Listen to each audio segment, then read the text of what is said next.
Hello बच्चों, worksheet 71 में हमें food web, ozone layer, depletion of ozone layer के बारे में पढ़ना है। फूड वेब क्या होता है? हम इससे पहले पढ़ चुके हैं कि हमारे एनवायरनमेंट में फूड चेन्स चलती हैं, जिसमें एक ऑर्गेनिज्म को दूसरा ऑर्गेनिज्म खाता है और उस दूसरे ऑर्गेनिज्म को तीसरा। इस तरह से फूड चेन में एक प्रोड्यूसर दूसरे कंज्यूमर को फूड प्रोवाइड करता है। इस तरह की अगर एक फूड चेन ना हो करके बहुत सारी फूड चेन आपस में इंटरलिंक्ड रहें तो हम इसे फूड वेब कहते हैं। जैसे देखिए, ग्रास को डियर ने खाया और डियर को लॉयन ने खाया, लेकिन क्या ग्रास हमेशा डियर ही खाएगा? नहीं, काऊ भी तो ग्रास को खा सकती है और उस काऊ को लॉयन भी खा सकता है। तो यहाँ पर दो फूड चेन इंटरलिंक हो गई। इसी तरह की और फूड चेन भी हो सकती हैं, जैसे कि डियर को टाइगर ने खा लिया और ये टाइगर सिर्फ इस डियर पर डिपेंड नहीं रहेगा। मान लीजिए इसने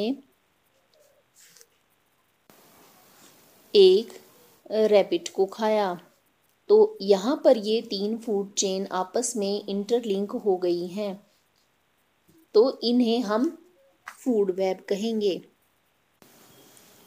इसका मतलब जब स्ट्रेट लाइन फूड चेन की हैं वो आपस में इंटरकनेक्टेड ब्रांचिंग बना दें तो हम इसे फूड वेब कहते हैं, जैसे कि आप नीचे दिए गए डायग्राम में देख सकते हैं। यहाँ पर कई फूड चेन आपस में इंटरलिंक हो गई हैं।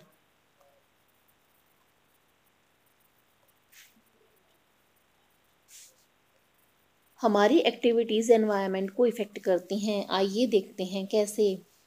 हमारे चारों तरफ एनवायरनमेंट में चेंजेस होते रहते हैं और ये चेंजेस पोल्यूशन के कारण भी हो सकते हैं और पेड़ों की कटाई यानी कि डिफोरेस्टेशन के कारण भी हो सकते हैं। इससे इफेक्ट पड़ता है ओजोन लेयर पर। ओजोन लेयर लगातार पतली होती जाती है, इसे हम डिप्लीशन ऑफ ओजोन लेयर कहते हैं। सबसे पहले हम समझते हैं कि ओजोन लेयर हमें कैसे प्रोटेक्ट करती है और यह क्या होती है।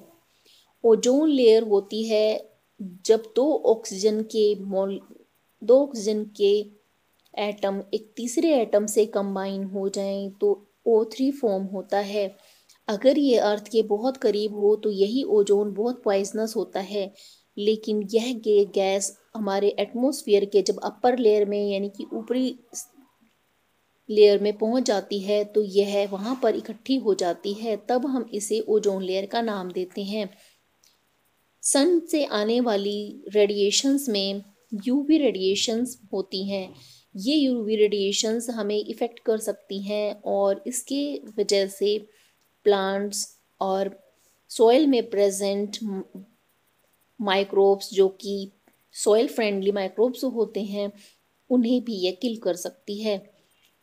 जब ये सन रेज इस ओजोन लेयर के आर पार जाती हैं तो यूवी रेडिएशन ओजोन द्वारा एब्जॉर्ब कर ली जाती हैं और जो रेडिएशन अर्थ पर पहुंचती हैं उसमें यूवी रेडिएशन का बहुत कम पार्ट पहुंच पाता है, जो कि हमें नुकसान होने से बचाता है। ये ओजोन लेयर एक प्रोटेक्टिव लेयर है जो यूवी रेडिएशन को एब्जॉर्ब करती है और हमें कई हेल्थ हैजर्ड से बचाती है। यह स्ट्रेटोस्फीयर के हायर लेवल पर प्रेजेंट होती है। जब यूवी रेडिएशन ऑक्सीजन मॉलिक्यूल पर गिरती है तो यह उसको ब्रेक कर देती है और दो ऑक्सीजन एटम्स फ्री एटम्स बना देती है। इन फ्री एटम में से जब एक एटम O2 से कंबाइन होता है तो ओजोन लेयर का फॉर्मेशन होता है। आइए अब देखते हैं कि डिप्लीशन कैसे होता है। हम अपने लिए बहुत सारे यूज़फुल केमिकल अलग अलग जगह यूज़ करते हैं, जैसे कि क्लोरोफ्लोरोकार्बन फ्रिज में यूज़ किया जाता है, ये कूलिंग इफेक्ट प्रोवाइड करता है। और फायर एक्सटिंग्विशर में भी इसी तरह से केमिकल्स यूज़ होते हैं। कई तरह के पेंट्स होते हैं जो हम अपनी इच्छा के अनुसार इस्तेमाल करते हैं। एसी, इन सभी के अंदर ऐसे सिंथेटिक केमिकल होते हैं जो क्लोरोफ्लोरोकार्बन कंटेन करते हैं। ये जब एनवायरनमेंट में एस्केप होते हैं तो ये ओजोन लेयर के साथ में रिएक्शन कर लेते हैं। तो हम ये इसको इस तरह से समझ सकते हैं कि जो हमने क्लोरोफ्लोरोकार्बन गैस इस्तेमाल की वो ओजोन लेयर के पास पहुंची और ओजोन लेयर में होल्स क्रिएट कर दिए। इन होल्स के कारण अब यूवी रेडिएशन हमारे पास पहुंच सकती है। इन क्लोरोफ्लोरोकार्बन के कारण ओजोन के डिप्लीशन से होने वाले नुकसान से बचने के लिए यूनाइटेड नेशंस एनवायरनमेंट प्रोग्राम चलाए गए, जिसके अकॉर्डिंग क्योटो प्रोटोकॉल मतलब एक तरह की संधि होती है जिस पर सभी देशों ने अपने साइन किए, जिससे कि क्लोरोफ्लोरोकार्बन फ्री रेफ्रिजरेटर बनाए जाएंगे और इस्तेमाल किए जाएंगे। लेकिन वास्तविकता अभी इससे काफ़ी दूर है।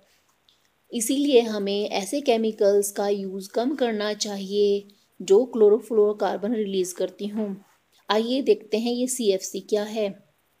ये CFC, आपको पता है कार्बन की वैलेंसी 4 होती है। जब कार्बन फ्लोरीन और क्लोरीन से जुड़ जाता है तो हम इसे क्लोरोफ्लोरोकार्बन का नाम दे देते हैं। जैसे यहाँ पर 2 फ्लोरीन है तो डाई क्लोरो हो गया और 2 क्लोरीन है तो डाइक्लोरो हो गया। तो इसका नाम बनेगा डाइक्लोरो, डाइफ्लोरो और एक कार्बन के होने के कारण मीथेन। आइए अब हम क्वेश्चन आंसर देख लेते हैं। ओजोन लेयर कौन सी रेडिएशन एब्जॉर्ब करता है? UV radiation. ओजोन मॉलिक्यूल कैसे फॉर्म होता है? आपको ये दोनों रिएक्शंस लिखनी है। क्योटो प्रोटोकॉल क्या है? तो इसमें आपको ये सभी एक्सप्लेन करना है। ओजोन लेयर क्या है और ये हमारे इकोसिस्टम को कैसे इफेक्ट करती है, इसमें आपको ये सभी बताना है और इसमें आपको ये सभी एक्सप्लेन करना है और ये डायग्राम बनाना है।